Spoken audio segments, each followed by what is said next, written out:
Anak-anak juga nggak berulah, apalagi anak laki. Anak laki-laki memang dia butuh gerakan motorik kasar yang lebih banyak. Ya. Dan sekarang kan memang kadang-kadang rumah kan nggak besar ya. Ya. Jadi mungkin ibunya habis habis nyapu, habis bebenah, anak laki loncat sini, loncat sana gitu ya. Iya. Saya bisa ngomong kayak gini karena saya mencoba mendalami bagaimana sih perilaku anak laki-laki, karena saya punya anak laki 4 loh. Lanang, Priok, Kakung, Jaler. Ini kalau nggak belajar, nah itu tadi, nanti label-label ini keluar. Nah ini bahaya. Karena kalau ibu yang memberi label, maka dia akan terjadi. Hati-hati. Kenapa? Karena sistem saraf ibu sama dengan anak, sinyal ibu sama, ya, atau sinyal anak sama dengan ibu. Ya. Saya sering bercanda atau saya sering kasih analogi ini, ya, misalnya kalau ibunya XL, anaknya XL. Ini contoh aja nih, satu provider dia. Ya, maka itu benar tadi, kalau ibunya teriak, anak bisa 3 kali teriak. Ibu tenang, anak 3 kali tenang. Jadi bikinlah gimana caranya supaya tenang. Nabi sudah ajarkan duduk aja, liatin dulu anak-anak.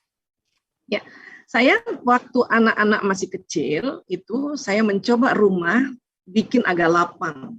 Rumah saya kecil banget waktu itu ya.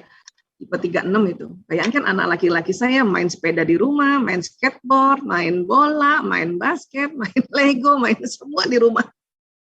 Jadi kami nggak ada ruang tamu, kasih aja itu karpet, sudah.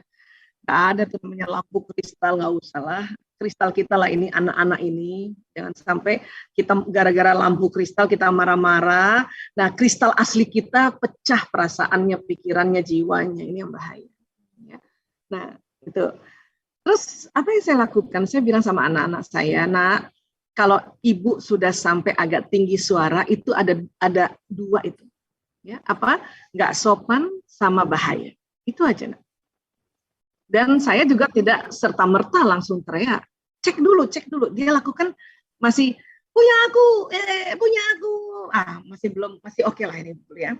Tapi maaf kalau dia sudah pakai nama-nama binatang dia sebut, sudah nggak sopan. Nah baru Kak, Adek, Lanang, Rio, Kakung, Jaler, sebut namanya semuanya. Ya, jadi seorang ibu tuh waktu duduk tenang, kemudian istighfar, kemudian amati apa sih yang dia lakukan gitu. Ya, nah kalau sudah bahaya, nah jadi anak-anak saya sekarang sampai detik ini dia tahu persis ibu menegur hanya 2 hal, berbahaya atau tidak sopan. Supaya otaknya itu ngerti gitu. Jangan terlalu banyak yang nggak boleh, capek anak-anak. Apalagi ini masih berkembang seperti ini. Ya, saya rasa begitu. Ya, jadi sekali lagi ya, setiap kita mau ngomong itu diam dulu, istighfar dulu, duduk dulu gitu ya, duduk, istighfar, tarik nafas, diam, terus tanyakan apa sih? Berbahaya nggak ya? Oh masih belum. Dia loncat. Saya udah singkirkan tuh yang tajam-tajam, ujung-ujung meja udah diplester, semua yang tajam-tajam. Sekali-kali kejeduk juga nih nggak masalah juga kan? Dan jangan juga, nah masa kan? Nah jangan juga begitu. Ya, ibu, aku kejeduk. Saya langsung senyum aja. Di mana kejeduknya? Nah, itu di situ. Nah, berarti tadi bahaya tuh. Kenapa ibu nggak bilang? Supaya kamu rasa juga lah. Santai aja saya ngomongnya kayak gitu. Tapi bisa santai dengan banyak istighfar tuh. Pada lagi dia loncat-loncat. Tarik nafas, astagfirullahaladzim. Gitu caranya ya. Iya. Sama setiap jantung ya Bu ya. Iya, sama itu tadi kalau lagi Idul Adha ya potong kambing untuk diri kita supaya kita sifat binatangnya berkurang. Bu Aisyah, saya mau tanya, kebetulan saya punya anak usia 5 tahun dan saat ini TKA. Laki-laki perempuan? Laki-laki. Alhamdulillah.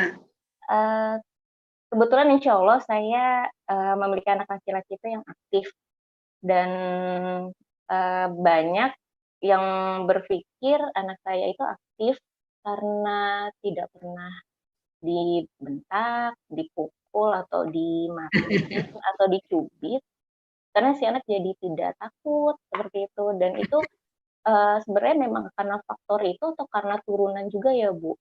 Dan kadang jadinya sifatnya seperti dia kayak explore, jadi berani, jadi pede, tapi buat mungkin orang tua yang tidak sepaham, jadi seperti agak kayak mengganggu mungkin ya jatuhnya. Padahal si anak hanya explore aja, dia explore sendiri, dia mau lari sendiri, saya tidak larang selama itu aman dan selama itu baik, tapi diikutin oleh teman-teman yang lainnya karena mungkin buat teman-teman itu seru gitu. Oh, nih anak seru nih, bisa lari, bisa dibolehin orang tuanya. Dan buat orang tuanya itu malah jadi kayak, aduh ini gara-gara dia lari nih anak gue jadi lari gitu, Bu. Dan kadang kayak sifatnya merebut atau meminta mainan tuh jadi nggak suka lupa izin, padahal dia tahu, oh iya aku lupa untuk nggak izin seperti itu.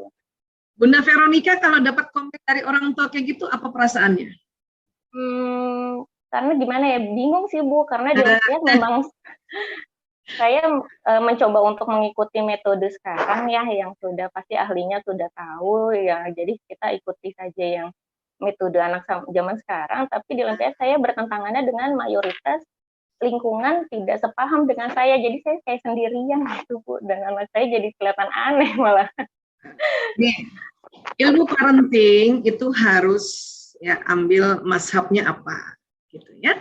Dan sekarang kan ada transisi, ada orang tua yang dia Gen X itu belum tentu banyak belajar parenting, apalagi yang baby boomer, yang di atas, yang lahirnya tahun 60-an.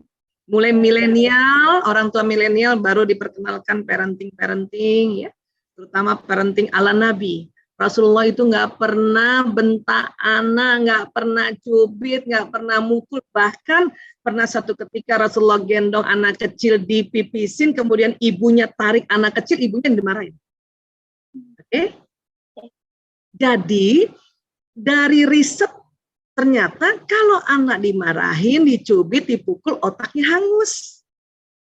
Nabi sudah mencontohkan. Berarti Bunda Veronica selama ini parentingnya dengan ala Nabi itu. Namanya prophetic parenting.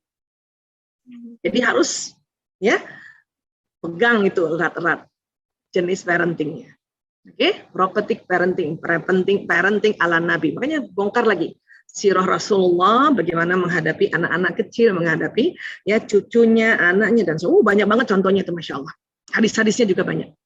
Ya, dan diteliti bahwa otak anak akan jadi baik. Kalau tadi anak laki-laki aktif, satu, memang anak laki-laki otak kanannya berkembang duluan, bukan? Tadi ya, nah itulah otak aktif, otak benda. Nah, kemudian Ananda kemungkinan besar dia yang watak ekstrovert.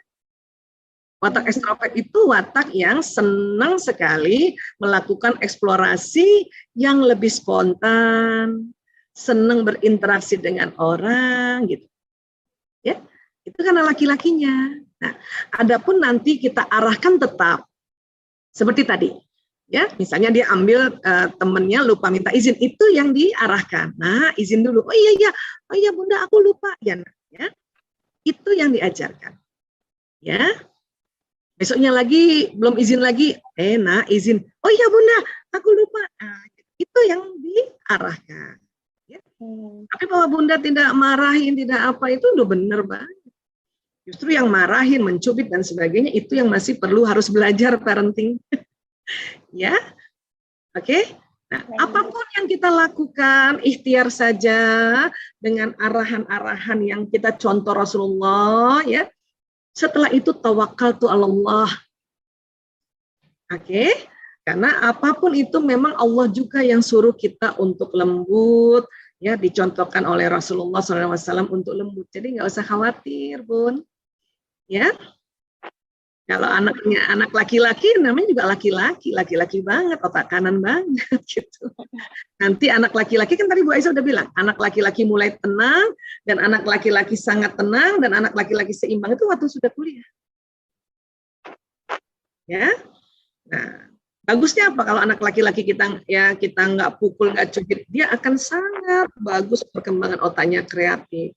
Hanya tetap ada yang kita bantu dia untuk belajar benar, baik, pantas. Gitu. Misalnya anak laki-laki ngomong sama ibunya, ngomong. Nah, kita panggil dulu, sini nak. Ya, kalau ngomong sama Bunda, ya di sini dulu ya, gitu. Tapi terus matanya nggak mau lihat Bunda, nggak apa-apa, karena mata laki-laki kan nggak apa-apa. Yang penting ngomong apa sayang. Nah, kita ajarin cara yang baik dan pantas, karena mau bicara sama orang tua. Atau ambil kursi. Bunda, aku mau cerita. Oke, ambil kursi nak. Nah, Nah, itu diajarin namanya benar, baik, dan pantas caranya. Suatu dia cerita anak laki kan dia asal kita nggak lihat wajahnya dan mukanya, dia akan lihat muka kita.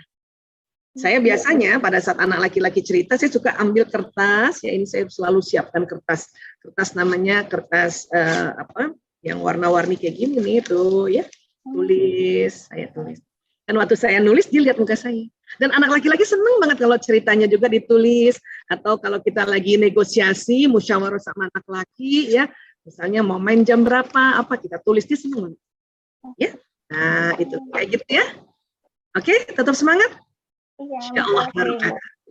Terima kasih. Ya, mudah-mudahan buat pertanyaan yang hampir mirip-mirip terjawab juga ya. Terima kasih Bu Aisyah. Sama-sama.